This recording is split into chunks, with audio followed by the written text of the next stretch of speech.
Hey everybody, welcome back to Winamac Attack Hockey. I am Nikita, joined by Jake Armstrong, and today we are going to catch you up on a lot of the trade news going around the league right now. If you are new to the channel, please be sure to subscribe for more news, update, and street hockey gameplay.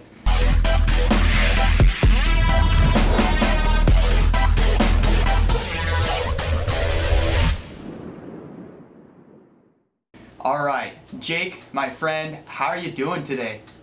I'm great. Every week of hockey is fun, but when the trade deadline is coming up, it's just so much more exciting.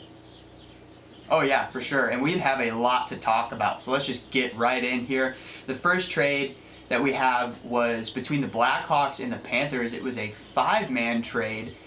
Notably, Brett Connolly goes to Chicago and a 7th round pick and some prospects. In return, the Panthers get Lucas Carlson, defender, and Lucas Wallmark, both some guys that have played some with the Hawks and also have been healthy scratches. Jake, what do you think about the trade, and who do you think wins out here? So, for Florida, they didn't really get any really good players. They got some guys who could be in the NHL, but more importantly, they got rid of Brett Connolly, who is going to be making $3.5 million for the next this year and then 2 more years. So the Blackhawks said, hey, we'll take some of that money off your hands, but also they're getting Brett Connolly and Borgstrom, who was also involved in that trade. He went to the Blackhawks, and he could be something. He has potential. Awesome. Well, we're just going to have to see how that plays out, especially as the playoff race continues. Yeah. Notably, go ahead. Sorry, my friend. Sorry. Actually, one thing that I did notice about Brett Connolly's stats is he's had a really bad year this year, but the year before this year, he had 19 goals, and the year before that, he had 22 goals. And interestingly enough, last year he would have been 4th on the team in goals. The year before that, he would have been 5th. The player above him both times, Brandon Saad. So, the Blackhawks could be looking to replace Brandon Saad for that offensive threat. That's true. That was a big loss this season for the Hawks, and like you said, they need someone to fill that gap, especially if Jonathan Toews being out too. Alright, so next, Jack Roslovic for Columbus is a healthy scratch.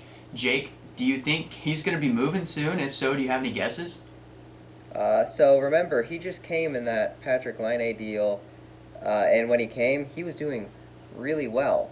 So Patrik Laine has been doing okay. He's scoring goals, but Columbus altogether, they're not doing so well. So far in Roslovic's time in Columbus, he has 8 goals and 28 points in 35 games. Pretty solid. So I'm not too sure why he's a healthy scratch here. Yeah, I don't know. Columbus has already tried to make some trades to make their team better, and it's just not working out. I don't know if I were the GM that I would want to get rid of some of these players that are playing well for you. Yeah, it just doesn't make sense to me. I think morale's got to be at an all-time low. Yeah, for sure. Alright, so the Islanders and the Devils got involved with a nifty deal here. Palmieri and Zajac are going to the Islanders. Jake, how do you feel about that, and is this going to make them a cup contender now? So this is an absolute steal. The Devils got a first-round pick, but the Islanders get 2 top 6 guys this close to the playoffs when they're already in contention to win their division. This is an absolute bargain when I may be stealing on some of your other information for later, but the Lightning had to give up a first for David Savard, who, sure, he gives you depth, but he's going to be like a bottom 2 defender for Tampa, when these are 2 top 6 guys that you gave up the same thing for. Absolute steal. Mm-hmm. Yeah, for sure, and again, we're going to see how this plays out. The Islanders are already feeling it right now, and they're, like you said, they're adding some top-tier talent, so that is going to be exciting to watch. So next we have Nikita Gusev was placed on waivers but picked up by Florida. Jake, how is he going to add some depth to that team that's already looking pretty strong? So he has had a pretty bad year this year, but as recently as last year, he had 13 goals and 44 points in 66 games. That's a solid forward that the Devils, I don't think they traded anything to get him. I think he was just a free agent pickup. So that looked really good for them then. And then they dropped him way too quickly, in my opinion. And now the Panthers are there to pick him up, and that's just going to be great for their depth. Yep, absolutely, my friend. All right, so we have a list of other trades that I'm going to read off, and then afterwards, let's just break down some of the more impactful ones. So we have Patrick Nemeth going to the Colorado Avalanche. We have Brandon Montour to the Florida Panthers. Devin Dubnyk to the Colorado Avalanche. David Savard, like you mentioned, to Tampa Bay. Also, Detroit was involved in that trade. Riley Nash goes to the Toronto Maple Leafs. And New Jersey picked up a couple of prospect guys as well. So of all of these trades that have been going down, Jake, which one do you think is going to make the most impact for the team? Honestly, I think that it's going to be that Brandon Montour trade, just because the Panthers already have a solid offense. They've got Ekblad on defense, and they're just making that defensive depth even stronger. They're a full team, Bobrovsky and net. I can't pick out any flaws on that roster. They're a tough team to beat, and that's why they're fighting for first place right now in the division. So, what do you think of the David Savard trade, though? Tampa already having a really stacked and defense that has a lot of depth to it. Now they're going to add Savard. What do you think about that one?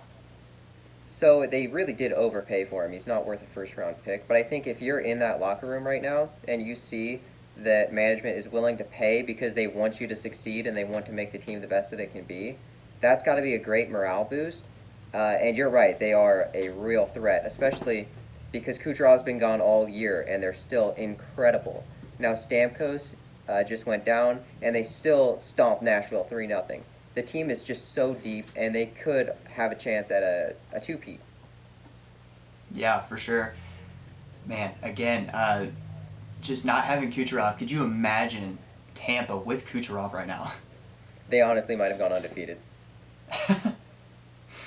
All right, so that is the updates on the trades as of right now. But we still have another 24 hours to figure out who's moving, who's going where, and there's a lot of people that could still move. Be on the lookout for Taylor Hall and Mike Hoffmann. Those two could move here very, very soon.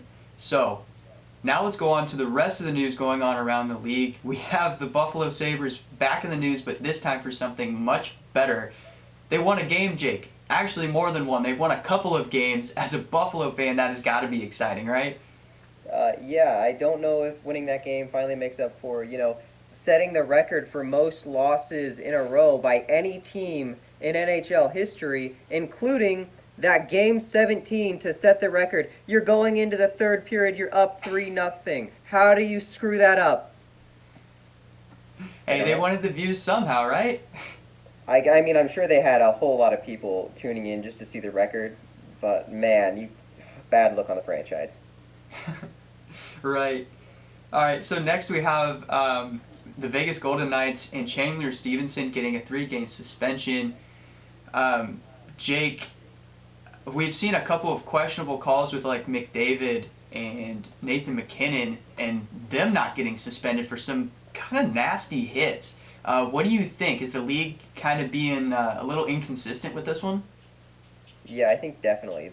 Sure, Stevenson deserved a suspension. He tried to take a guy's head off when he didn't even have the puck. Like, sure, take your 3-game suspension and cry about it someplace. But McDavid deserved at least 3 because it was basically the same thing except instead of in the corner, it was at center ice. I believe it was on Kotkaniemi. And he just goes in and he takes an elbow to a guy who wasn't even looking, just in a fit of rage because the team was losing. That can't happen, and he gets a $5,000 fine. McDavid leaves that as a tip when he goes out to a restaurant. Like, $5,000 is nothing. And McKinnon also got a $5,000 fine. His wasn't as severe. It was just kind of a brawl. But he threw a helmet at a guy. You cannot do that. If you're a professional player, you have to be a role model for people, and you can't be throwing your helmet. Grow up. Mm-hmm. Especially, I mean, not only is he a great player, he's a superstar in the league. The league advertises this man. And when him and McDavid, another one that is the face of the league really, do this kind of stuff, it leaves a bad taste in your mouth. Yeah, and as the league, you can't let them get away with it. You can't send a message that this kind of behavior is okay if you're a star. Mm-hmm. All right, so another interesting bit of news on social media, Brandon Dubinsky made a comment about an Alexander Ovechkin versus Sidney Crosby debate, and he said this, quote, "Everybody wants to talk about Sid and Ovi or whatever. Dude, screw Sid. I'll take Ovi every day of the week." So, I bring this up because Jake and Matt, another one of our team members, are going to talk about this one and duke it out and give their thoughts on that opinion. So, be ready for that video. It'll be coming out soon. All right, so another bit of news. Columbus, we've already talked about as a struggling franchise right now. They just lost one of their best players in Werenski for the rest of the season. Yes, it's only like 15 games, but still, if there was any chance that they were going to make a push for the playoffs, it's kind of over now, isn't it? Yeah, they've given up. That's why they traded away Savard. Werenski's out. They're scratching Roslovic, who could have been doing well for them. Patrick Laine has been scratched a few times. Pierre-Luc Dubois is gone. The team's a mess. They've got to figure it out in the offseason, and it's just going to be a tough last 15 games for Columbus. Yeah. Well, moving on, because I don't want to sit here and talk about Columbus anymore. It's been a sad story for the fans. I'm sure they don't want to hear any more about it. So let's go to some more uplifting news with Cole Caufield and winning the Hobey Baker Award. Jake, explain to all of us why this guy is so special. If you're a Montreal fan, you just need to praise the hockey gods because you got a steal here. This year in college hockey, he just went on a run scoring. He had 30 goals and 52 points in 31 games. That's almost goal per game. And if you think, well, it's just college, he's not playing any real pros, so far he's played 2 games with Montreal's affiliate, the Laval Rocket, and he has 3 goals in 2 games. So he's on an even better pace there. So if you're Montreal and you think the last big pick you had was Kotkaniemi and he hasn't really panned out as much as you'd want, Cole Caufield is coming and you should be excited about it. Yeah, that's great, especially for a team that's holding on to that 4th spot in their division to make a run for the playoffs. Right, he could see some time on the big roster this year. That's for sure. All right, again, some more incredible news, and us hockey fans are really loving it. The story of Jack Campbell and setting an NHL record for wins in a row for a goaltender at 11. Jake, this guy is something special. Oh yeah, I think Toronto has been looking for some goaltending consistency, and Frederik Andersen is a good goalie. They haven't really had a great backup. I think Jack Campbell can be that guy, and I think he's the reason why they have a really good record this year. I think it's the best record the Maple Leafs have ever had through their first 40 games of any season. So I think they owe a lot of that to Campbell. Yeah, for sure. So, as we near the playoff race, let's take a look at the standings for this week, and we'll start with the Central Division. The Carolina Hurricanes are playing some really good hockey right now, and because of it, they lead the Central with 57 points. But get this, Tampa is right behind them at 56, as well as Florida at 56. And then there's a drop-off. Nashville is holding on to the 4th spot with 45 points. Man, 11-point difference between 3rd and 4th place. That is just a top-heavy division. All right, moving on to the East. The Capitals and the Islanders are tied at 56 for the lead, followed by the Penguins at 54. And Boston is starting to pick up some speed here, and they're at 48. And then over in the West, the Avalanche find themselves at the peak of the West Division at 58 points, followed by Vegas at 54. And then the Wild and the Coyotes hold the 3 and 4 spot, but the Blues are lurking right there. And then over in the North, no surprise here, Toronto leads it with 57 points, and in second is Edmonton at 52. The Winnipeg Jets, who have been playing incredibly well, are in 3rd place at 51, and the Canadiens hold on to the 4th spot at 43 points, and I don't think anyone's going to catch them at this point. The Canucks are close at 35, but they've had some COVID issues, so that'll be interesting to see. So let's move on to our players to watch. Jake, why don't we start with you? So my two players are two that are not, well, Taylor Hall will not be on the Buffalo Sabres come Monday at 3:30 p.m. Mike Hoffmann is up in the air. But let's start with Taylor Hall. He has had a pretty bad year. His team has been abysmal, but he was a Hart Trophy winner a few years ago. He has value, and if you're a team willing to take a risk on him, that could be huge for your playoff run if he gets it together. And I know there's going to be a team that is willing to take the risk. As far as Mike Hoffmann goes, he's on the Blues. He was going to be traded, but now Rob Thomas got injured, and they might need that forward depth. So he'll be interesting to see. They're fine winning without him since they won that first game of the year when he didn't have his work visa done. And then they went on a long stretch where they were awful. And then they had him healthy scratched a few games because they wanted to keep him healthy in case they could trade him. And they won those games. So it's interesting to see how he still fits in that lineup since they can obviously win without him. Mm-hmm. Yes. I agree with you there. I mean, it's not only are these players super talented, but they're just in some very awkward positions in their careers, and both of them are probably hoping to get somewhere where they can revamp themselves and show all their fans that, yeah, I'm still as good as I once was. Just give me a chance here. Yeah, I think Taylor Hall especially. We're all looking for the Taylor Hall trade. He is also checking his phone every 10 minutes saying, did I get traded yet? Did I get traded yet? He's ready. Yeah, I mean, no one can blame him. All right, so I got two players to watch for the week, and my first one is no shocker here. Jack Campbell, goaltender for Toronto. He's just got a Cinderella story going on right now, and everybody loves a good Cinderella story. But the reason I have him on my watch list is not only because of that, but also because I want to see how he does as they get closer to the postseason. Toronto has been known for choking in the postseason. Is he going to be the person that helps them get over that hump and to a Stanley Cup? We'll have to find out. So then my second player is Roman Josi.